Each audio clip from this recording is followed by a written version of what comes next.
Oh,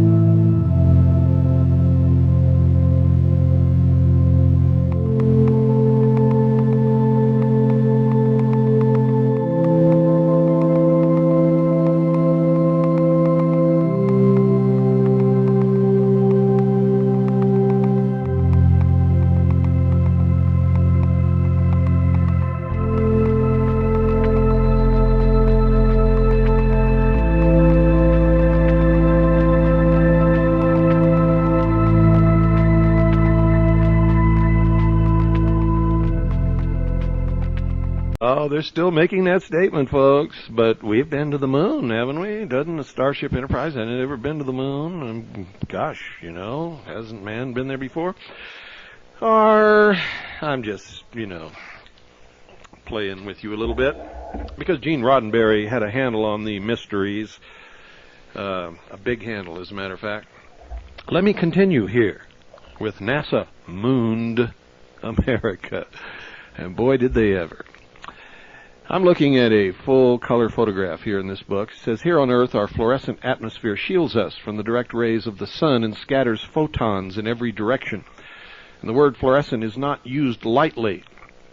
There's proof. And when you get this book, you can write to the author and he'll send you the proof. This gives light to shadowed surfaces, ladies and gentlemen.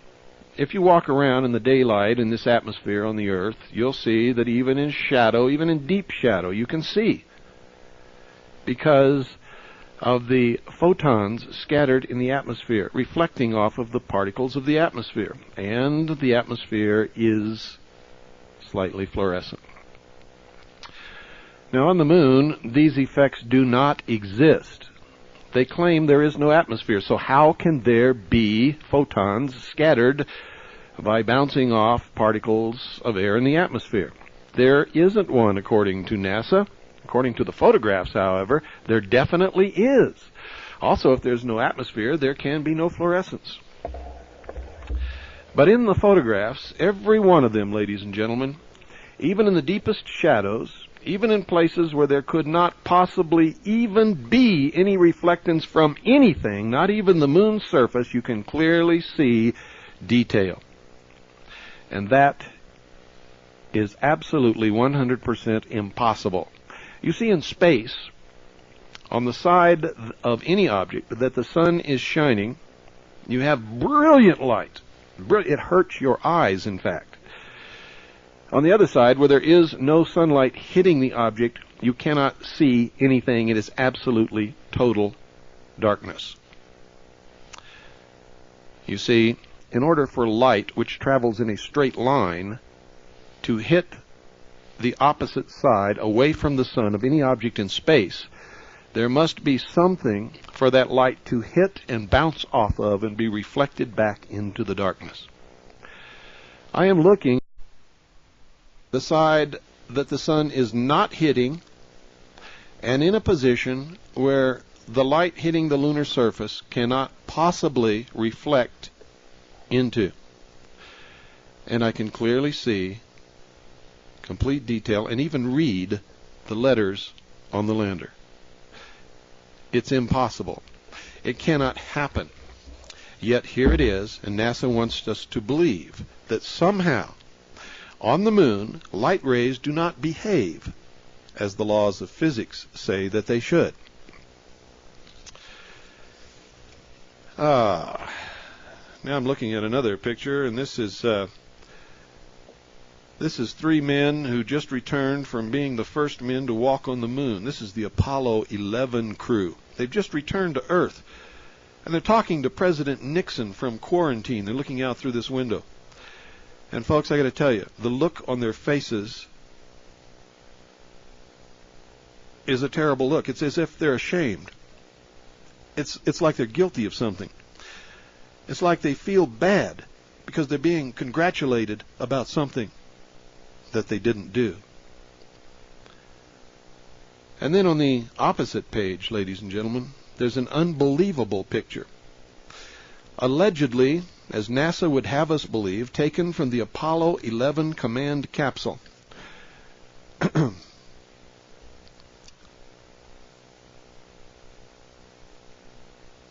It's the Apollo 11 mission, the command capsule. This picture's taken from the capsule. It's the apex of chicanery. It's a con job, and I mean a big one. This just takes the cake, folks. About this picture, you can find it in a whole bunch of books, not just this book. You can find it in Collins's Carrying the Fire, where he claims that the picture is of the Sea of Tranquility, and also he claims it shows the landing zone. There's a shadow in this picture in the lower left-hand corner. NASA says it's of the engine nozzle, whose diameter is 8.5 feet. Now this capsule, bear in mind, is orbiting 69 nautical miles, which is 79 statute miles, above the moon's surface. Okay? 79 regular type statute miles above the moon's surface. The nozzle of the command module is 8.5 feet in diameter. The shadow that this nozzle casts upon the surface of the moon literally covers hundreds of miles. Now, I've seen the shadows of jet aircraft at all different altitudes going across the Earth. Number one, the shadows are never distinct. Never. This is distinct as if someone drew it upon the surface of the moon. And number two, a 747 is much bigger than an 8.5 foot diameter nozzle, and it cannot ever, and never has, and never will be, and you can ask any jet pilot if you want to, who can look down and see the shadow of the aircraft moving across the Earth, cover hundreds of miles. Yet this 8.5 foot diameter nozzle on the command capsule of the Apollo 11 mission casts a shadow upon the moon which literally covers hundreds of miles. Impossible. It can't happen, ladies and gentlemen. You see, the sun has a diameter, and the rays emitted from either side of it tend to cancel out a sharp or definite shadow, and this increases the farther away from the object that is casting the shadow is from the object where the shadow is cast. And this occurs considerably less than 79 miles. Every day, folks, airliners that are 10 times larger fly a few thousand feet over our heads, yet no one ever sees a definitive shadow, and they never cover hundreds of miles.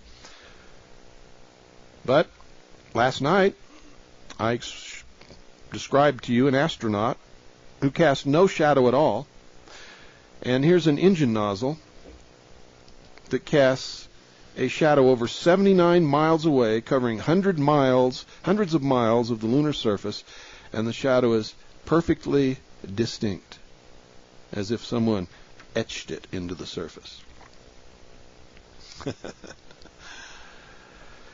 Now, there's one word that's never mentioned during the very first moon landing, and that was the word simulation. Given the temper of the times, folks, it might have produced full-blown revolution.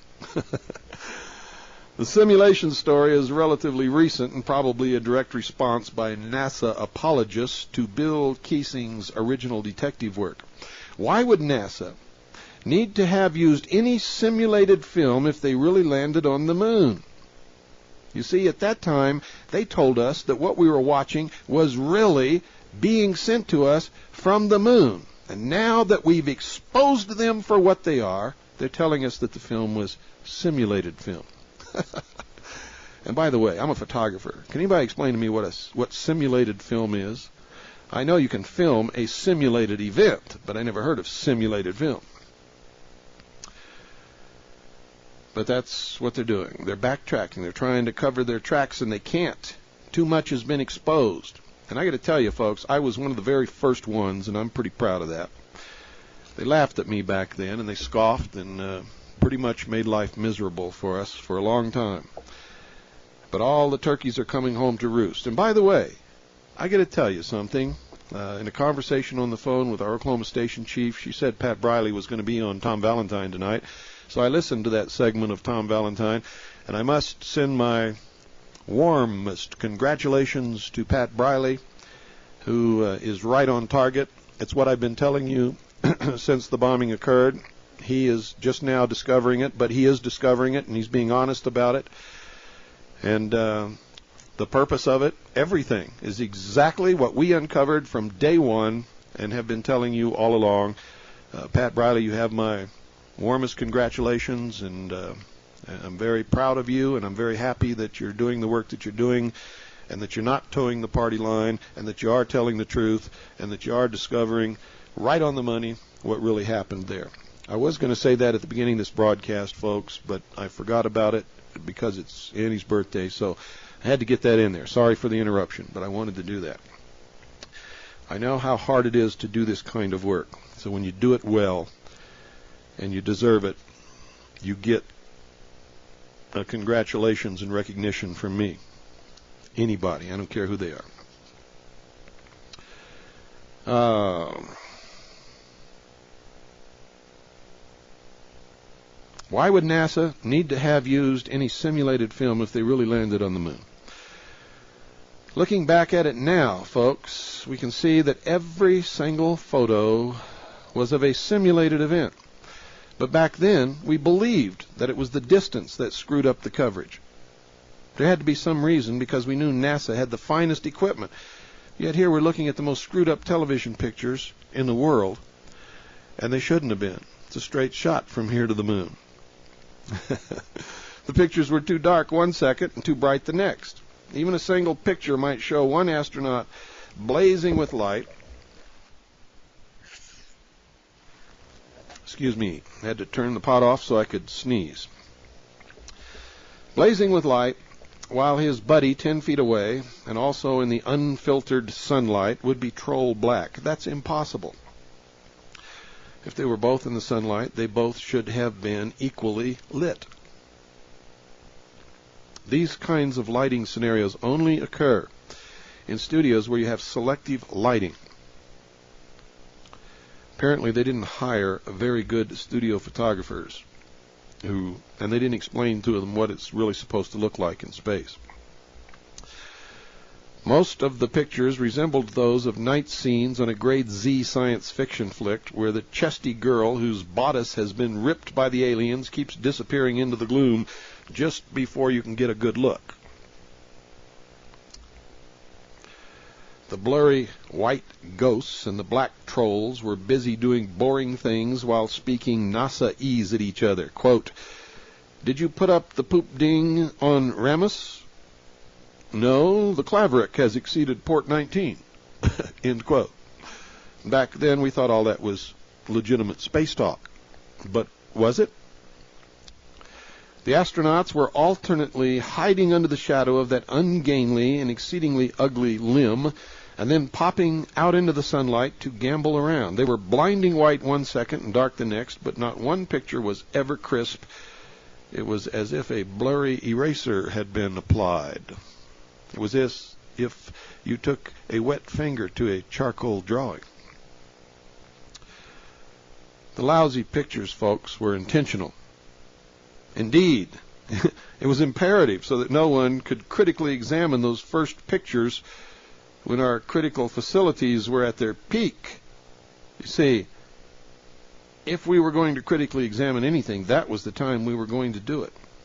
Because once a premise is accepted by our emotional belief system, we never re-examine it.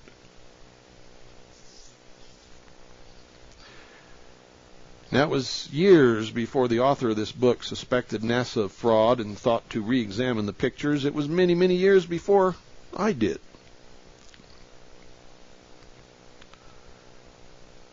By that time, they were hard to find, as TV stations preferred the clear, colored shots allegedly taken on later missions. But if you're persistent, you can find them. The pictures were just more obfuscation used by NASA to keep its gravy train rolling through this land that once was covered with milk and honey. You see, folks, the pyramids were never tombs. They were gigantic edifices, a depository of knowledge, if you will, of the knowledge that was known at the time that they were built. But I strongly suspect that the real reason for building the pyramids was to take an overpopulated country from the brink of revolution and give the people a tremendously costly welfare program. They put the whole nation to work. And so Egypt lasted a lot longer than it probably would have. And I don't know, where did Clerkin last night? I was reading his letter. I was going to comment on it. Remember, he said that the country of India had been a white nation and was destroyed by miscegenation? Not true. The country of India has always had a caste system, and it has always been illegal and socially unacceptable to marry across these caste barriers. And the caste system is based, ladies and gentlemen, upon color. The highest or the lightest being the Brahmins. But they are still not white. Never were. And I don't know about Egypt. I didn't live back then. And I don't think that Mr. Clerkin does either.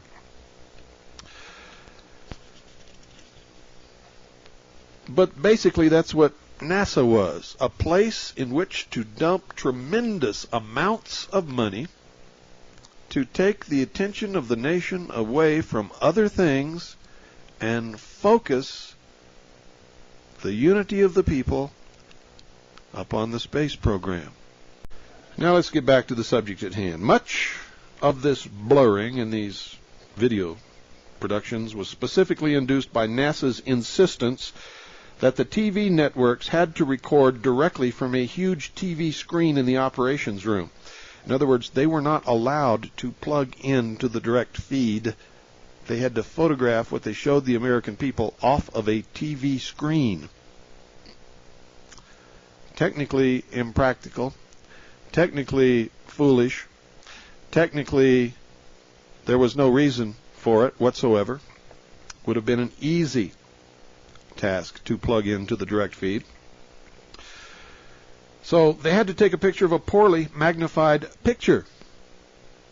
Fortunately for NASA, ladies and gentlemen, the major networks accepted this mandate without question. Also, even more fortunate, in 1969, there were no TV screens that large, no matter how much you had to spend.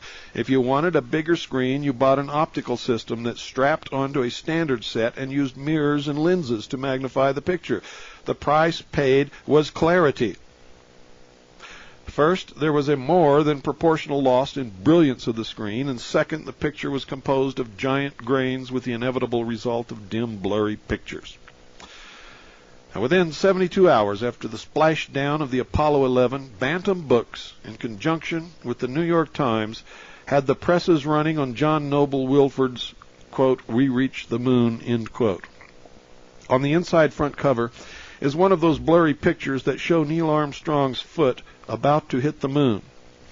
The only way, ladies and gentlemen, to take that shot was by either having a moon photographer lying on his belly or by having a camera attached to the adjacent landing leg. Mr. Wilford, according to his book, was an insider. Now here's a quote found on the publisher's page. It's called About the Author. John Noble Wilford is the leading aerospace reporter for the New York Times. He has covered every phase of the space program and every Apollo shot leading up to the epical moon landing. We Reached the Moon is Mr. Wilford's definitive account of the incredible space achievement from its beginnings with the faint beep-beep of Sputnik to its conclusion at the Apollo 11 splashdown. On the front's page, adjacent to this picture, is a boxed blurb that reads, about the cover photographs. Front cover photograph, NASA. Left to right, Neil A. Armstrong, Michael Collins, and Edwin E. Aldrin, Jr. Inside cover photographs were taken directly from television screens, which provided the first visual documentation that man had landed on the moon. A. Neil Armstrong steps onto the surface of the moon. B. Buzz Aldrin stands on the moon. C. First moonscape taken by man on moon. D. Aldrin and Armstrong in front of the module on the moon. E. The American flag goes up on the moon. Now, why did NASA institute this picture of a picture policy when they could have easily popped in some coaxial connectors and jacks so that the TV crews could take copies of the broadcast directly before optical magnification destroyed the originals? Oversight? Extreme stupidity? Or the cunning of the fox loose in the chicken house? And remember, I've commented on that picture before, and my question to the listening audience at the time was, who took that picture and how did they do it if Neil Armstrong was the first man to step off that ladder onto the moon? Why didn't the experienced TV news people show the NASA technicians how simple it would be to correct the pictures? Why did the networks let them get away with this? Why didn't they take their complaints to the public if NASA officials refused to listen? And why didn't they get direct copies of the clearer pictures which NASA must have taped as they arrived in Houston? Whether such pictures were actually from the moon or previously prepared simulations, I guarantee you there were tapes. Even after all these years, we've never seen the clear pictures which NASA must have stored in her archives. Why has the media seldom attacked this sacred cow called NASA?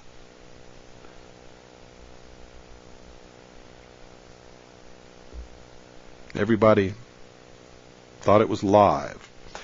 Thinking back on it, almost everybody had the same complaint. Lousy pictures. You couldn't hardly see anything. Why watch? That was some of the comments that I heard. According to my recent research, talking about the author, however, there were no live TV broadcasts of either Apollo 11 or Apollo 12. If true, this means that the incredible space achievement we watched was a ghastly, ghostly joke perpetrated by those masters of deceit, the Magi, practicing magic upon the American people. And folks, that's exactly what was going on. You can bet on it. Oh, yes. Now, Richard Lewis wrote about the Apollo 14 landing, quote, Mitchell then descended to the surface and Shepard collected a contingency sample about 25 feet from the lunar module. He then set up the television camera on a tripod about 100 feet away. He was careful to keep the lens away from the sun, which was what had blinded the Apollo 13 camera. Now, for the first time, there would be a televised record of man on the moon, end quote. Gee, imagine that, folks. A guy with the right stuff, after all that training, doing a dumb thing like pointing a TV camera directly at the sun. So what were they showing? We must have watched simulations because, according to them,